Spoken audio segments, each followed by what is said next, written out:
प्रमुख समितियों को हम लोग पढ़ेंगे। आप सबको पता है कौन कौन सी समितियां हैं। तो पंचायती राज से संबंधित जो प्रमुख समितियां हैं उनमें सबसे पहले हमारी आती है एक तो कौन सी आपकी बलवंत राय मेहता समिति। सबसे पहले कौन सी समिति आती है? बलवंत राय मेहता समिति आती है। बलवंत राय मेहता समिति। बलवंत राय मेहता समिति कब बनती है बेटा? 1957 में ये बनती है। 56-57 है ना, 57। इसकी रिपोर्ट कब आई थी? 56 में बनी थी, 57 में रिपोर्ट आई थी बेटा, है ना। तो देखिए बलवंत राय मेहता समिति 1956 में ये कमेटी गठित होती है। अब बात करते हैं हम इसकी रिपोर्ट की। इसकी रिपोर्ट आती है कब? इसकी रिपोर्ट आती है 1957। कौन थे बलवंत राय, क्यों ये समिति गठित की गई, इसका कारण हम आपको बताते हैं। हुआ कुछ यूँ था कि नेहरू जी के ऑलरेडी 2-3 प्लान फेल हो गए। गांधी जी का सपना पूरा करना था, और जब 2-3 प्लान फेल हो जाते हैं तो नेहरू जी एक दिन उदास बैठे थे, तो वहीं से गुजर रहे थे। कौन गुजर रहे थे? बलवंत राय मेहता जी गुजर रहे थे। ये गुजरात के दूसरे मुख्यमंत्री हैं। गुजरात के भावनगर से ये भावनगर के रहने वाले हैं और गुजरात के राज्य के दूसरे मुख्यमंत्री रह चुके हैं। बलवंत राय मेहता जो है वो इस क्षेत्र में बहुत रुचि रखते थे, उन्हें नॉलेज था, तो इसलिए उन्होंने कहा कि आप टेंशन मत लीजिए, हम कुछ करते हैं। गाँव का विकास करना है, गांधी जी का सपना पूरा करना है, तो मैं कुछ करता हूँ। तब इन्होंने एक कमेटी गठित की जिसका नाम था बलवंत राय मेहता कमेटी, और ये 1956 में गठित होती है। इसकी रिपोर्ट 1957 में आती है। कब आती? 1957 में रिपोर्ट आती है। अब रिपोर्ट आ गई तो क्या हुआ? इस कमेटी का मेन उद्देश्य क्या था भाई? क्या उद्देश्य था बेटा इसका? इस कमेटी का उद्देश्य क्या था? त्रिस्तरीय पंचायती राज का गठन करना।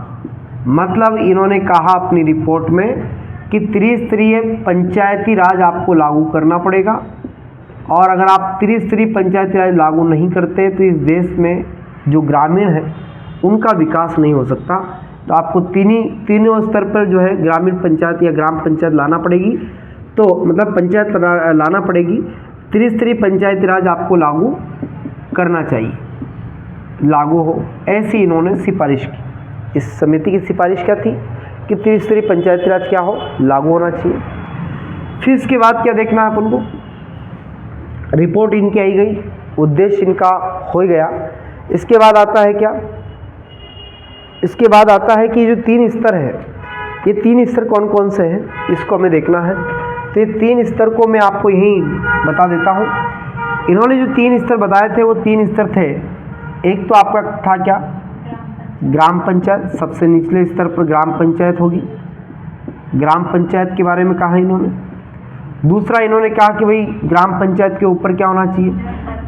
जनपद पंचायत होना चाहिए। क्या होना चाहिए? जनपद पंचायत होना चाहिए। और जनपद के ऊपर क्या होना चाहिए? जिला परिषद होनी चाहिए। क्या होनी चाहिए? जिला परिषद होना चाहिए। ये 3 स्तर इन्होंने बताए थे, और इसी को हम बोलते हैं त्रिस्तरीय पंचायती राज। ठीक है। अब ये हो गया, चलो ठीक है। तो इन्होंने इसको अप्लाई किया। नेहरू जी ने कहा कि भाई काम करते हैं, सबसे पहले इसको क्या करते हैं अपन? इसको क्या करते हैं सबसे पहले? इसको अपन लागू तो करवाते हैं, लेकिन इससे पहले अपन को एक काम करना पड़ेगा कि इसको अप्लाई करके देखते हैं, एक बार इसका ट्रायल करते हैं। क्या करते हैं? तो इसका ट्रायल किया गया। क्या किया गया? ट्रायल किया गया। तो ट्रायल कहाँ किया गया? हाँ, 17 राज्यों ने इसको जो है पास किया। उसके बाद ये क्या हुआ? ट्रायल पे गया, और ट्रायल हुआ इसका कहाँ पर? आंध्र प्रदेश में इसका ट्रायल किया गया। आंध्र प्रदेश में क्या हुआ? इसका ट्रायल हुआ, और आंध्र प्रदेश में जब ट्रायल हो गया तब इसको सर्वसम्मति से लागू किया गया था। लागू क्या मतलब? अप्लाई किया गया था। अभी संवैधानिक दर्जा नहीं मिला, अभी संवैधानिक दर्जा इसको नहीं मिला। कि दर्जा कब मिलेगा? जब कोई अमेंडमेंट आएगा कॉन्स्टिट्यूशन में, कोई संविधान संशोधन बिल होगा जिसके तहत इसको संवैधानिक दर्जा मिलेगा। अभी तो सिर्फ लागू कर रहे हैं। तो आंध्र प्रदेश में तो इसका क्या हुआ था? ट्रायल हुआ था। लेकिन इसे लागू कहाँ किया गया बेटा? तो लागू करने की अगर डेट पूछे आपसे तो बता देना 2 अक्टूबर गांधी जी की जन्मदिन के उपलक्ष्य में 1959 को। इसे राजस्थान का एक ज़िला पड़ता है नागौर ज़िला। राजस्थान के नागौर ज़िले में एक गांव पड़ता है बगदरी। कौन सा है? बगदरी गांव है। और राजस्थान के नागौर के बगदरी गांव में जो है, याद रखना आप लोग, इसे लागू करवाया गया, लागू किया गया और राजस्थान के बगदरी गांव में इसको लागू किया जाता है। इस प्रकार से बलवंत राय मेहता समिति बनी। लेकिन याद रखना आप लोग 1959 में इसको लागू तो किया गया, लेकिन ये जो परमानेंट नहीं था, क्योंकि कोई भी नई सरकार आती है फिर इसको हटा देती है। क्योंकि संवैधानिक दर्जा अगर आपको मिल जाता है किसी चीज़ को तो संविधान में वो रखा जाती है, तो उससे हटाना बहुत मुश्किल होता है। लेकिन कोई भी चीज़ अगर ऐसी बन गई है और उसे संवैधानिक दर्जा नहीं मिला है तो कोई भी नई सरकार आएगी और उसे हटा देगी, हटा के उसका कानून लाएगी, फिर उसके हिसाब से समिति बनाएगी। ऐसा होता है। तो संवैधानिक दर्जा होना बहुत ज़रूरी था, तो संवैधानिक दर्जा इनको मिला नहीं था। तो ये जो बलवंत राय मेहता समिति वो 3 स्तर पे काम करती है। आज ये मॉडल हमारे यहाँ लागू है, आज यही मॉडल लागू हमारे यहाँ, लेकिन इससे पहले ये बनने के बाद कहीं समिति आएगी, आपको कई सारी समितियाँ मिलेगी। तो इसके बाद अपन को एक और सरकार चेंज हो जाती है इसके बाद। और जब सरकार चेंज हो जाती है तो आपको पता होगा सरकार जब बदलती है दूसरी, तो वो सारी पुरानी सरकार की सारी चीज़ों को बदल देती है। आपने देखा होगा ऐसा, हमारे यहाँ भी सरकारें जब बदलती है तो पुरानी व्यवस्थाओं को बदला जाता है। और पुरानी व्यवस्था को इस कदर बदला जाता है कि क्या बताएं आपको। अच्छा, इस समिति की शर्तें भी हैं कुछ। इस समिति की क्या क्या शर्तें रखी इस समिति में? तो बलवंत राय मेहता जी ने कहा था कि सरपंचों का जो चुनाव होगा वो कैसा होगा? सरपंच का चुनाव कैसा होगा? का चुनाव प्रत्यक्ष होगा, मतलब डायरेक्ट वोट डालेंगे सरपंच की, ये बात इन्होंने कही थी। दूसरा इन्होंने कहा था कि वो कार्यकाल कितने साल का होना चाहिए? कार्यकाल 5 वर्ष का होना चाहिए, इससे ज़्यादा नहीं होगा और इससे कम भी नहीं होगा। इन्होंने कहा था कि एसटी और एससी जो वर्ग है, एसटी एससी वर्ग को आरक्षण दिया जाना चाहिए। क्या दिया जाना चाहिए? आरक्षण दिया जाना चाहिए। और महिलाओं को भी स्पेशली क्या होना चाहिए? महिलाओं को भी आरक्षण दिया जाना चाहिए। तो ये इन्होंने बात कही थी। महिलाओं के लिए कोई प्रावधान तो नहीं किया था ना? नहीं किया। ठीक, चलो भाई, तो ये एक बेसिक आपको याद रखना है। मैंने शॉर्ट तरीके से बताया है ना, इसका शॉर्ट कर दिया है। बहुत सारी बातें बोली गई हैं जो लिखी नहीं है शायद मैंने, तो बहुत सारी बातें बोली भी है मैंने, लेकिन इंपॉर्टेंट बातों को यहाँ पर मैंने नोट किया है। तो आप इन चीज़ों को याद रखें, है ना। और इस कमेटी के बाद और भी हमें कमेटियाँ पढ़नी है। इसके बाद एक समिति और आती है, कौन सी आपकी? कौन सी समिति आती है? अशोक मेहता समिति आती है। अगली कमेटी हमारी जो रहेगी वो अशोक मेहता समिति रहेगी। अशोक मेहता बलवंत राय मेहता के छोटे भाई। आगे हम बात करते हैं। अब जैसे ही वापस सरकार चेंज हुई तो सरकार जब बदली तो इन्होंने कमेटी बदल दी। इन्होंने कहा कि ये कमेटी हम नहीं लेंगे, हम दूसरी कमेटी बनाएंगे। तो ये व्यवस्था तो यहीं डाउन हो गई और यहीं फेल हो गई। अब इन्होंने नई कमेटी बना दी और नई कमेटी के आधार पर नई सरकार बनेगी और नई सरकार नया काम करेगी। देखो, अब कमेटी वापस बनेगी। कमेटी का नाम है अशोक मेहता समिति। कौन सी समिति बनी? अशोक मेहता समिति बनती है। और अशोक मेहता समिति कब बनती है? सन 1977। इसकी रिपोर्ट आएगी 78। 1977 में ये कमेटी बनती है। और अब देखो आप, कमेटी का गठन कब हुआ बेटा? गठन हुआ कब? 1977। रिपोर्ट कब आई? रिपोर्ट आएगी 1978। ठीक है, गठन हुआ 77 में, रिपोर्ट आई 78 में। यहाँ तक कोई दिक्कत? अब इसने क्या सिफारिश की? पहली बात तो याद रखना, ये कमेटी कितने सदस्य थी, तो इसमें जो सदस्य संख्या है वो भी कभी कभी पूछ लेता है। तो याद रखना है 13 सदस्यीय कमेटी थी। कितने सदस्य थी? इस कमेटी का मेन उद्देश्य भी था कि पुरानी चीज़ों को सही करना था, मतलब जो पुरानी चीज़ों में गलतियां हैं उनको सुधार करना था। तो इसमें लगभग सुधार की अगर हम बात करें तो कुछ सुधार भी हुए थे, जैसे 132 सुधार इसमें लगभग माने जाते हैं कि इस कमेटी के द्वारा 132 सुधार किए गए थे। समझ में आ रहा है कि नहीं आ रहा? गठन कब हुआ? 1977। रिपोर्ट 78, 77 के बाद 78 में रिपोर्ट आई। सदस्य 13 थे, सुधार 132 हुए। कुछ नहीं करना, 13 के आगे 2 लगाना तो 132 हो जाएंगे। ठीक है, तो 132 इसमें सुधार हुए थे। अब और देखो आगे, अब इसका क्या उद्देश्य था? इस कमेटी का गठन करने का उद्देश्य क्या था? इसका मेन का उद्देश्य क्या है बताओ?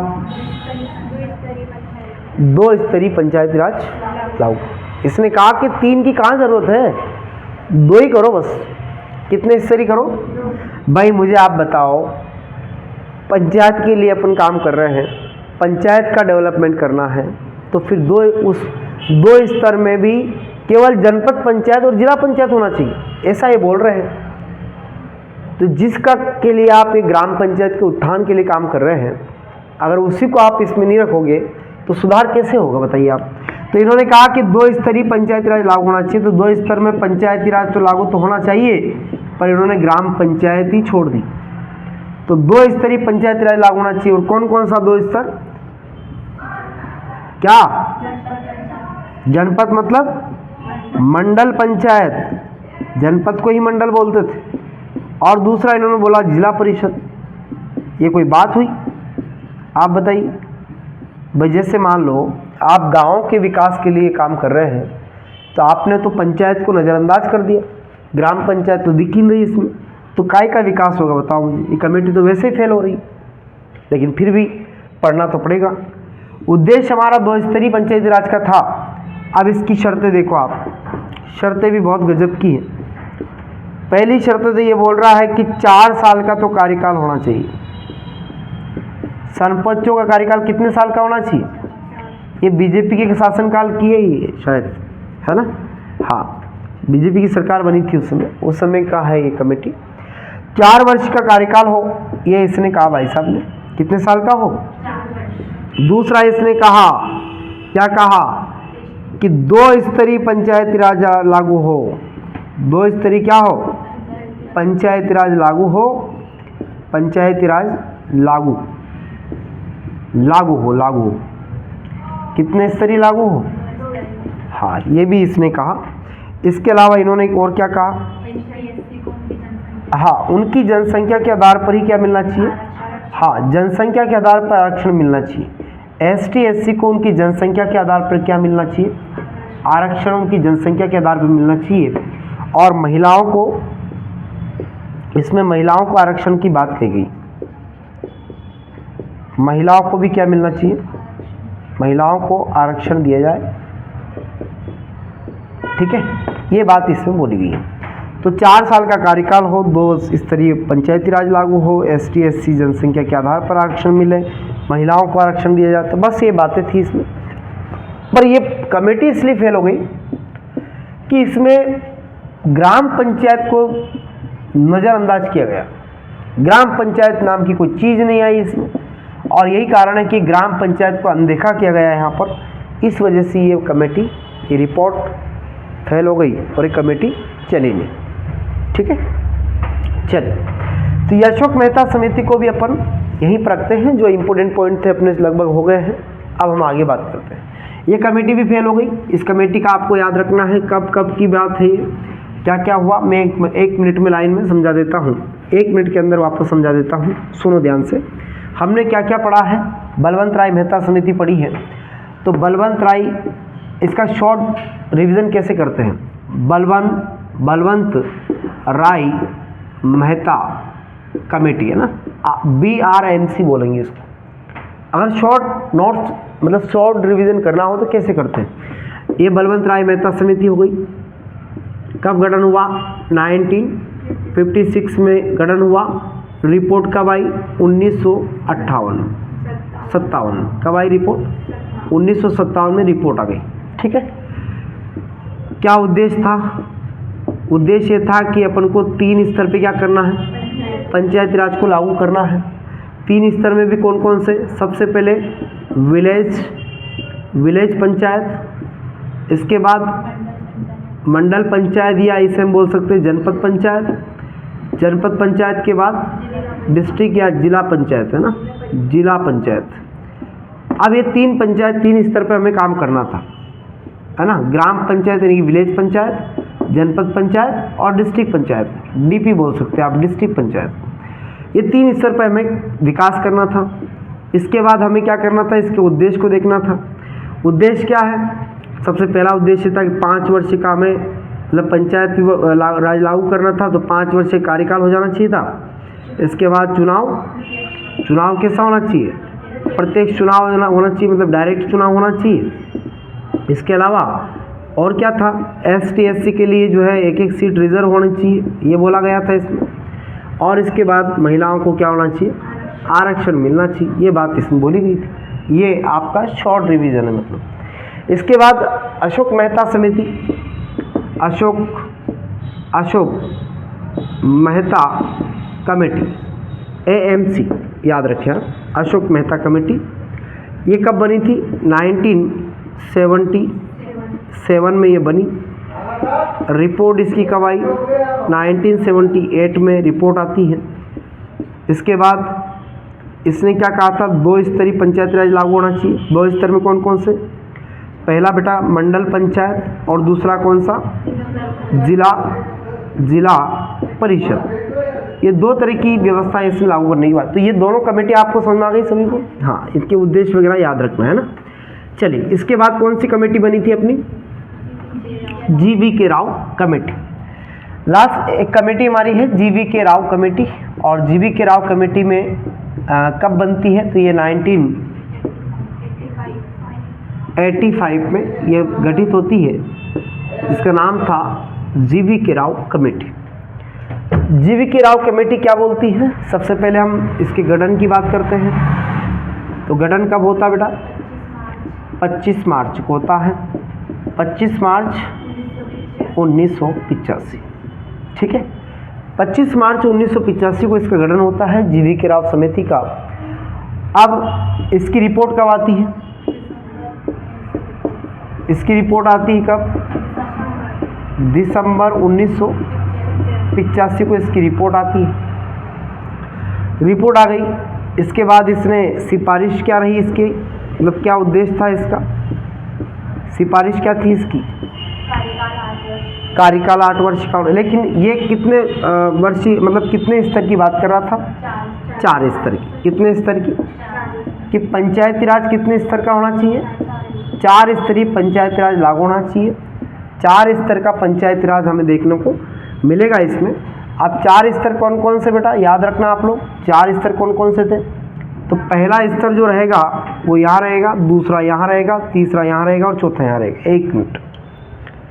4 स्तरीय पंचायती राज को लागू इसमें किया गया था। तो पहला जो स्तर था ग्राम पंचायत, नीचे था ग्राम पंचायत। दूसरा स्तर कौन सा था? जनपद या मंडल बोलते हैं इसको, जनपद पंचायत का था इसका। और तीसरा कौन सा था? जिला परिषद। और चौथा था कौन सा? राज्य परिषद। ये 4 स्तर थे, ग्राम पंचायत, जनपद पंचायत, जिला परिषद और राज्य परिषद। ये 4 स्तर की इन्होंने बात कही। कि इन्होंने कहा, बलवंत राय मेहता ने कहा था कि 3 स्तर की पंचायत होना चाहिए, ग्राम पंचायत, जनपद पंचायत, जिला पंचायत। अशोक मेहता ने कहा कि नहीं 3 स्तर मत करो, 2 स्तर करो, केवल मंडल यानी कि जनपद पंचायत और जिला परिषद। ग्राम पंचायत की कहाँ जरूरत है? उसने ऐसा बोला था।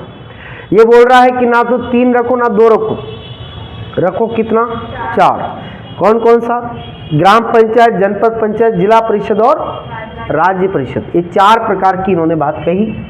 तो गठन 25 मार्च 1985 को हुआ। रिपोर्ट दिसंबर 1985 में आई। सिफारिश 4 स्तर की पंचायत का था। और इन्होंने कहा था कि कार्यकाल कितने वर्ष का होना चाहिए? 8 वर्ष का कार्यकाल रखो भाई। 4 तो स्तर रखो, 8 वर्ष का क्या रखो? कार्यकाल 8 वर्ष का रखो। और क्या कहा था इन्होंने कि राजनीतिक दल भी क्या हो सकते हैं? इसमें ये ना, ये पॉइंट इसमें नहीं है बेटा, चलो हटाओ इसको। 8 वर्ष का जो है कार्यकाल होना चाहिए। और कुछ बात कही थी क्या इसमें? हाँ, शक्तिशाली क्या होगी? हाँ, वो तो शक्तिशाली क्या होगी इसमें?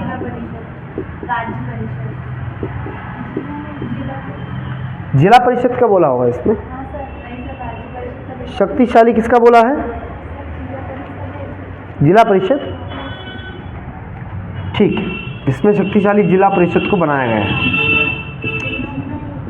ठीक, चलिए, और कुछ पॉइंट्स इसमें तो नहीं छूटे ना?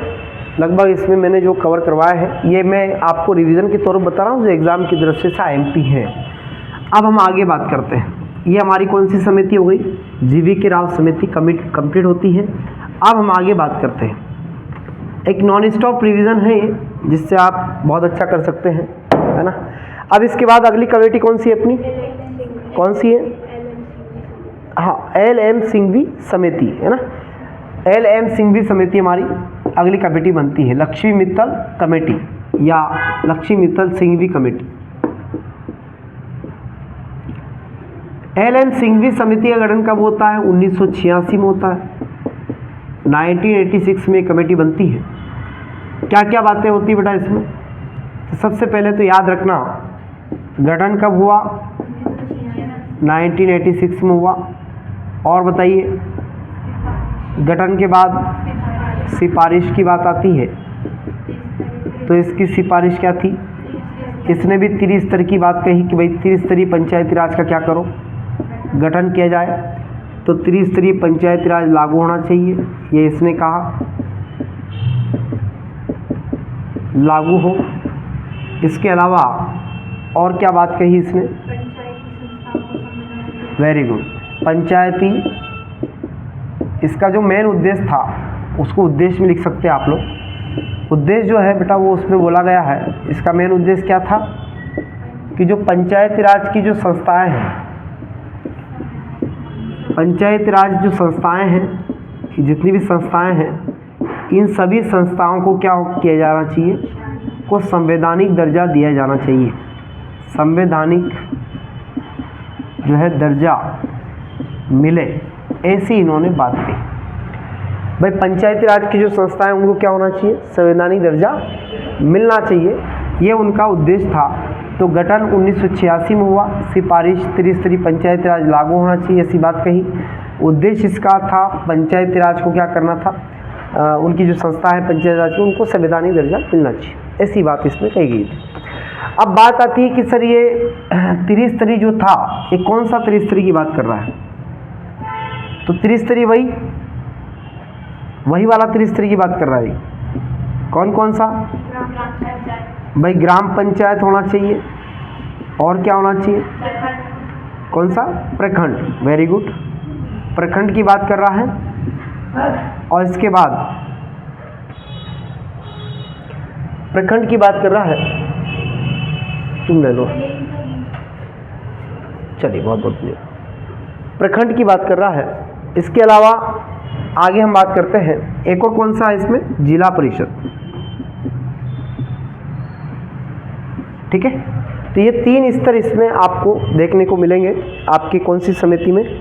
LM सिंघवी समिति, लक्ष्मीकांत मित्तल समिति जो है, इसमें आपको 3 चीज़ें देखने को मिलेगी। अब इसमें क्या क्या किया गया तो आप सबको पता होगा। पंचायतों को संवैधानिक मान्यता मिली, राजनीतिक दल पंचायत के चुनाव में हस्तक्षेप न करें, ऐसा इसमें कहा गया है। और इसके साथ साथ ग्राम न्यायालय की स्थापना करने की बात भी इसी कमेटी के द्वारा कही गई कि जगह जगह आपको क्या करना है? ग्राम न्यायालय स्थापित करना है। 1 मिनट,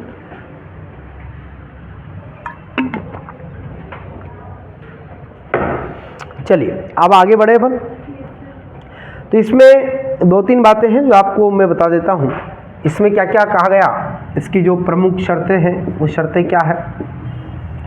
इस कमेटी में कहा गया कि ग्राम पंचायत के लिए अलग से क्या होना चाहिए? एक वित्तीय आयोग होना चाहिए, और वित्तीय पावर जो है, कुछ शक्तियाँ जो है वो ग्राम पंचायत को देनी चाहिए, तो वित्तीय शक्ति इसके तहत दी गई। इसके अलावा कहा गया आरक्षण को लेकर भी बातें की गई, आरक्षण का भी प्रावधान हो। इसके अलावा इसमें कहा गया है कि जो ग्राम पंचायतें होती हैं, ग्राम पंचायतों में और क्या बात बोली गई इसमें? चुनाव, हाँ, बिना देरी के चुनाव हो, ये भी इसमें बोला गया है। इसके अलावा एक बात और बोली गई है, बिना देरी के चुनाव हो। और क्या बोला गया इसमें, एक बात और बोली गई है इसमें, वो कहा गया है कि इसमें ग्राम न्यायालय की स्थापना की जाए, है ना। मैंने पहले बताया था ग्राम न्यायालय की क्या हो, स्थापना होनी चाहिए, ये बात इसमें बोली गई है। चलिए आगे बढ़ते हैं अपन, ठीक है। ग्राम न्यायालय की स्थापना की बात भी इसमें की गई है, ये भी आपको याद रखना कि स्थापना की बात इसमें कही गई है, ठीक है। तो ये थोड़ा सा आपको एल.एन. सिंघवी समिति के बारे में मैं बहुत शॉर्ट बता रहा हूँ आपको। शॉर्ट इसलिए बता रहे हैं क्योंकि हम एक रिवीजन कर रहे हैं और ये एग्ज़ाम की दृष्टि से बहुत महत्वपूर्ण है आपके एग्ज़ाम के लिए। जब आप एग्ज़ाम निकट रहेगी और आपको पढ़ना रहेगा तो उस समय ये वीडियो आपके लिए बहुत हेल्प करेगा, आपके एग्ज़ाम को मजबूत करेगा। चलिए ठीक है, तो अगली कमेटी को देखते हैं अपन। एल.एन. सिंघवी समिति के बाद अगली जो समिति हमारी कौन सी है, कौन सी बेटा, पी.के. थुंगल समिति, है ना। पी.के. थुंगल समिति के बारे में याद रखना आप लोग। पी.के. थुंगल समिति जो है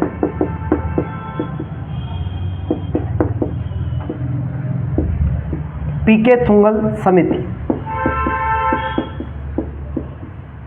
1988।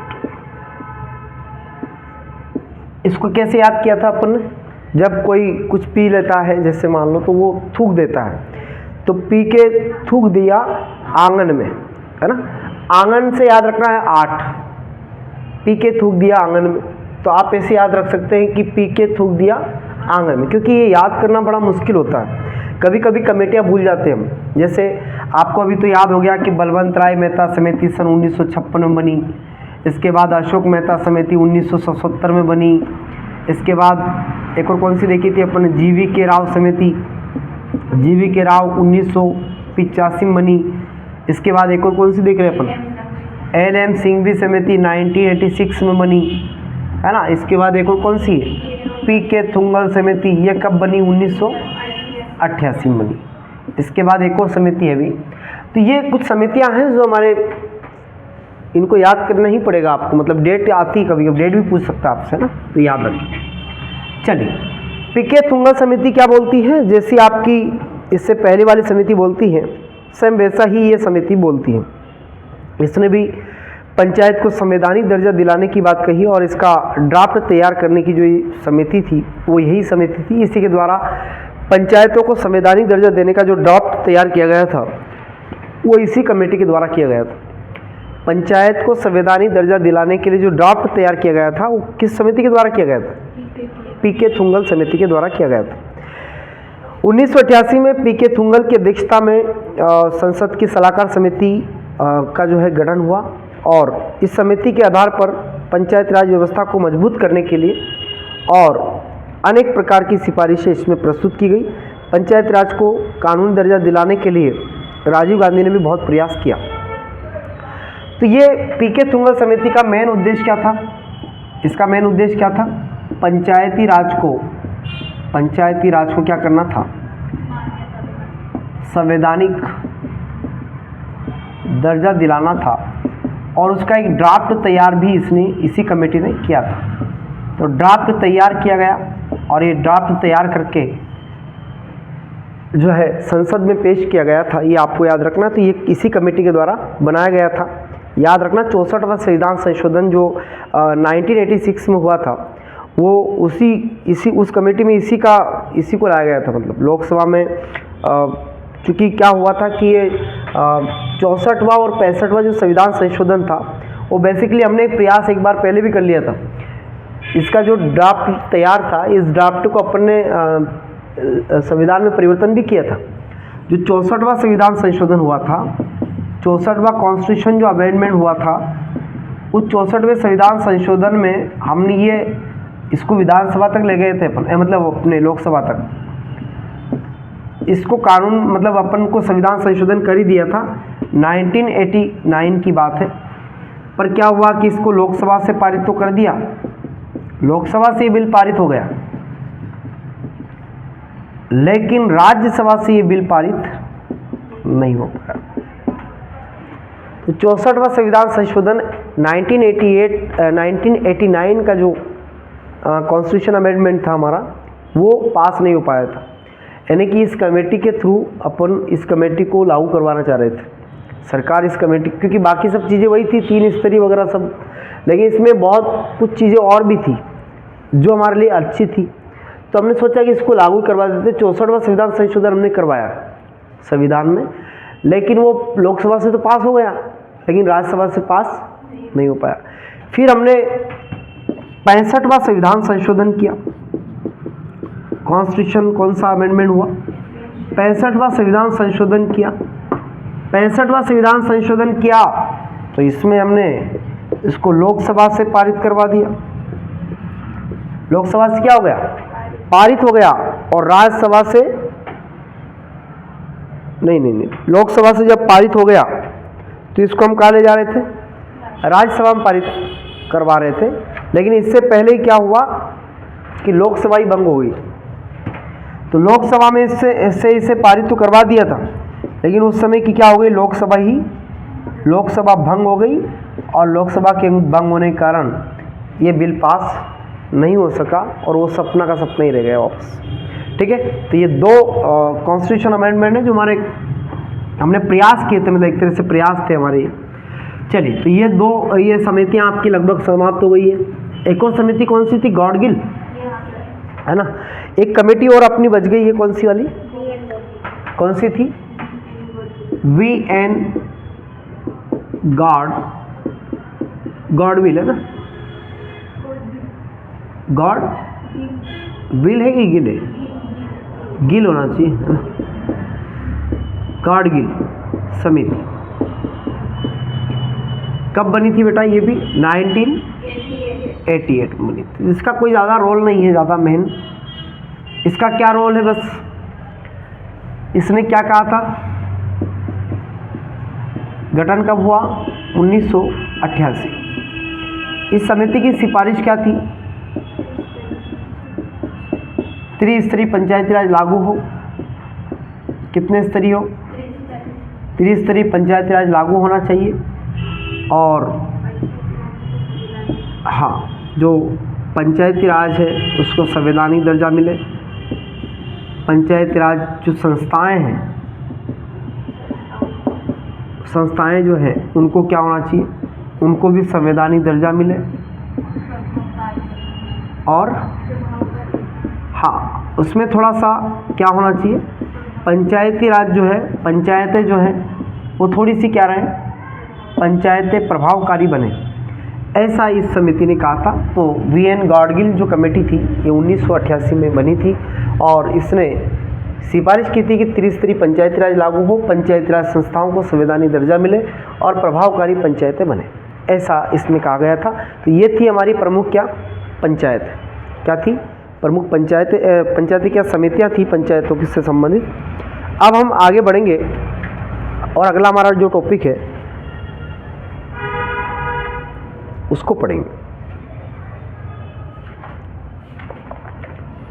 चलिए।